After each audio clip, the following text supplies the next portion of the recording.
Iran ने एक बड़ा ऐलान किया है कि अमेरिका का कॉरिडोर हर हाल में हम रोकेंगे, फिर चाहे इसमें रूस हमारा सपोर्ट करे या ना करे।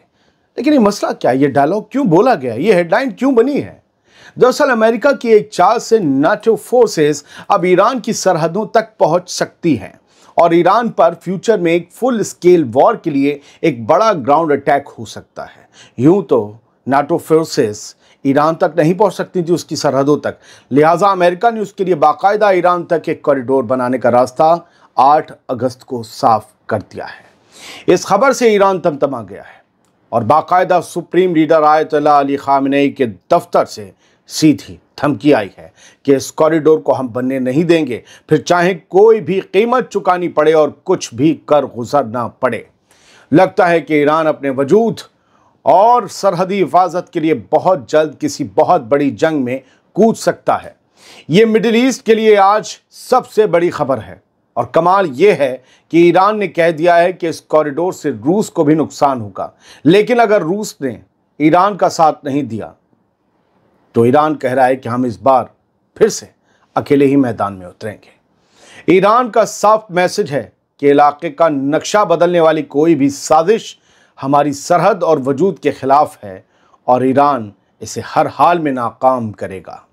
आज़ाद बोल इंडिया आप देख रहे हैं, आपके साथ मैं हूं आदिल खान आज़ाद। अब जरा ईरान की तस्नीम न्यूज़ एजेंसी में 9 अगस्त की रात शाया हुई इस खबर से इस मामले को तफसील से समझिए। बहुत गहराई में है मामला।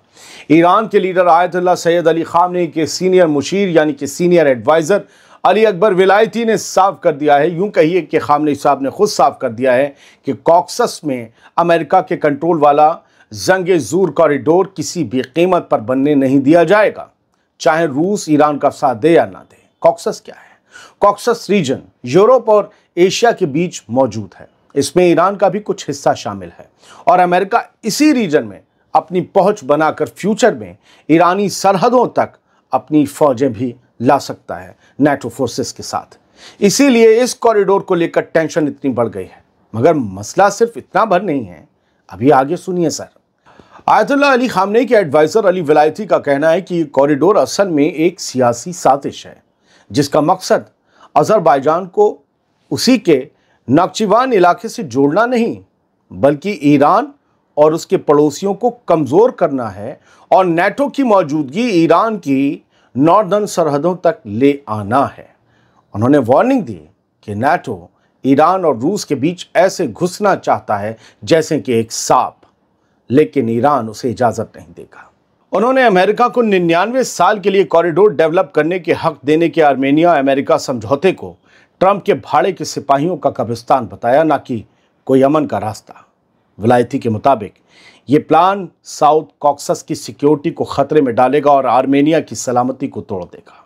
अमेरिका को ये कॉरिडोर 99 साल के लिए पट्टे पर मिला है और इसका नाम रख दिया गया है ट्रंप कॉरिडोर। आर्मेनिया की आवाम और उसके वजीर आज़म खुद भी इस कॉरिडोर के खिलाफ हैं। विलायती कहते हैं कि अजरबैजान और नाख्चिवान का कनेक्शन ईरान की ज़मीन से भी हो सकता है। इसके लिए कोई नया कॉरिडोर बनाने की ज़रूरत नहीं, लेकिन ये बन रहा है तो इसका मकसद कुछ और है, ट्रेड नहीं है। ईरान को हक है कि वो अपने सरहदी और ज्योग्राफिकल इंटरेस्ट का पूरी ताकत से बचाव करे।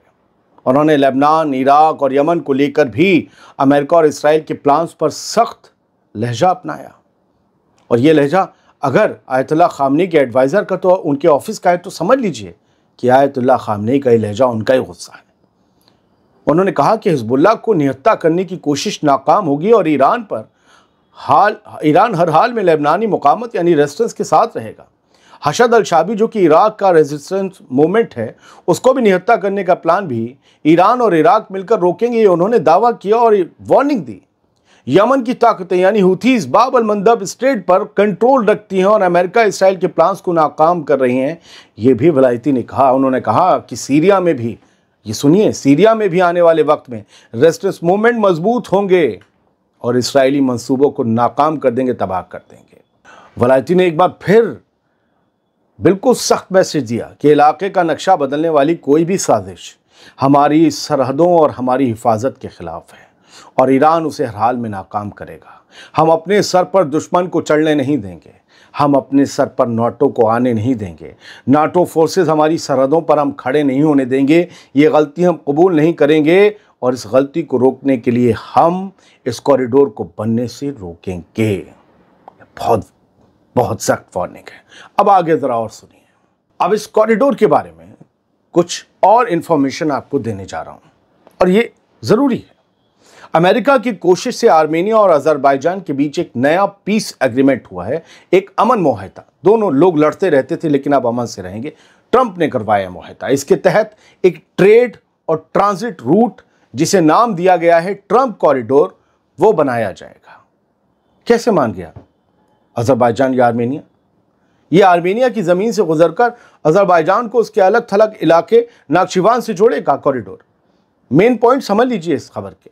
अमेरिका को इस कॉरिडोर पर एक्सक्लूसिव डेवलपमेंट राइट्स मिलेंगे। कुछ भी करेगा वो वहां पर। अमेरिका कहता है कि इससे इस रीजन का एनर्जी एक्सपोर्ट बढ़ेगा। मकसद कुछ और है। ईरान कहता है यह प्लान आर्मेनिया को तोड़ने, ईरान का कॉक्सस से रास्ता काटने और उसकी जियोपॉलिटिकल पोजीशन कमजोर करने की साजिश है। ईरान के सुप्रीम लीडर के सीनियर एडवाइजर अली अकबर वेलायती ये भी कहते हैं, क्या साउथ कॉक्सस कोई बेमालिक जमीन है जो ट्रंप को लीज पर दे दी जाए 99 साल के लिए? ये ट्रंप की प्रॉपर्टी नहीं बनेगी, ये उसके किराए के, उसके भाड़े के सिपाहियों, उसके मर्सनरीज का कब्रिस्तान बनेगी। ये वलायती कह रहे हैं, यानी वो कह रहे हैं कि हम अमेरिकन फौजियों को मार देंगे। ये जंग का नगाड़ा है भाई साहब। अली वलायती ने कहा कि ये कोई बिजनेस प्रोजेक्ट नहीं है बल्कि पॉलिटिकल प्लान है। नाटो फोर्सेस तुर्की और उस दूसरे मुल्कों के जरिए ईरान के नॉर्थ बॉर्डर तक आने की कोशिश कर रही हैं। जैसे पुतिन ने यूक्रेन में नाटो के बढ़ने पर वार्निंग दी थी, वलायती कहते हैं कि हम भी नाटो को ईरान के करीब नहीं आने देंगे, पुतिन के नक्शे पर चलेंगे। पुतिन का नक्शा तो जंग का है, बहुत बड़ी जंग का, जो यूक्रेन के साथ चल रही है। क्या ईरान भी? अब इस डेवलपमेंट से जुड़े मिलिट्री सिग्नल समझिए। ईरान ने नॉर्थ वेस्ट में कई मिलिट्री ड्रिल्स करके दिखा दिया कि वो ये कॉरिडोर बनने नहीं देगा। आर्मेनिया के प्राइम मिनिस्टर ने भी तेहरान में कहा था कि ये कॉरिडोर एक साजिश है। कैस्पियन सी सिर्फ उन मुल्कों का है जो इसके किनारे पर बसे हैं, इस समंदर के, कैस्पियन के। कोई भी ट्रांजिट सबकी इजाजत के बिना नहीं हो सकता।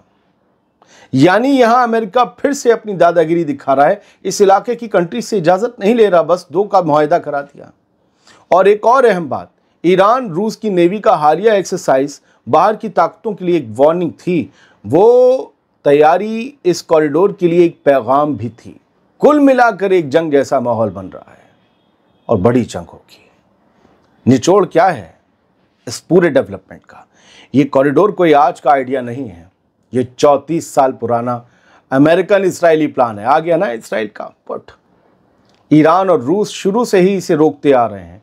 इसी वजह से आज तक ये प्रोजेक्ट लटका हुआ था, लेकिन ट्रंप ने इसका रास्ता साफ किया। ट्रंप कॉरिडोर सिर्फ एक रोड या रेल प्रोजेक्ट नहीं, ये ईरान और पूरे रीजन की पॉलिटिक्स के लिए नया मोर्चा है और ईरान इसे हर कीमत पर रोक देगा, ऐसा मुझे लग तो रहा है। लेकिन इसके लिए बहुत सी कुर्बानियां देनी पड़ेंगी, शायद एक बड़ी जंग भी लड़नी पड़े जिसमें सीधा मुकाबला ईरान और अमेरिका का होगा। फिलहाल ये एक अहम खबर थी जिसे ईमानदारी से मैंने आपके सामने रख दिया। दोस्तों, ईरान को चारों तरफ से घेरने की कोशिश हो रही है क्योंकि वही एक मुल्क है जो पूरे मिडिल ईस्ट में इसराइल और अमेरिका की आंख की किरकिरी बना हुआ है। वही एक मुल्क है जो अपनी ताकत को ताकत की तरह दिखाना जानता है। बाकी जितने भी इस रीजन के ममालिक हैं पैसे वाले, उन्होंने अपने पैसों के दम पर बड़े बड़े फाइटर जेट्स, बड़ी बड़ी फौजें, एडवांस हथियार तो खरीद लिए, लेकिन उसे चलाना वो नहीं जानते। वरना एक अरब कंट्री की वॉर हर अरब कंट्री की वॉर हुआ करती थी। हम पहले अगर देखें, ये लोग कूदे थे पिछली जंगों में, लेकिन आज खामोश हैं, या यूं कहें कि बिल्कुल न्यूट्रल हो गए। अब इनमें दम बाकी नहीं है, दम ईरान दिखा रहा है। लिहाजा अब ईरान को पस्त और ज़ेर करने की बारी है और उसी को लेकर ये पूरी प्लानिंग, ये पूरी साजिश अमेरिका और इसराइल की तरफ से चल रही है। इस पर नजर रखिए। ये बहुत बहुत अहम खबर है। बहुत बहुत शुक्रिया। सलामत रहिए, खुश रहिए।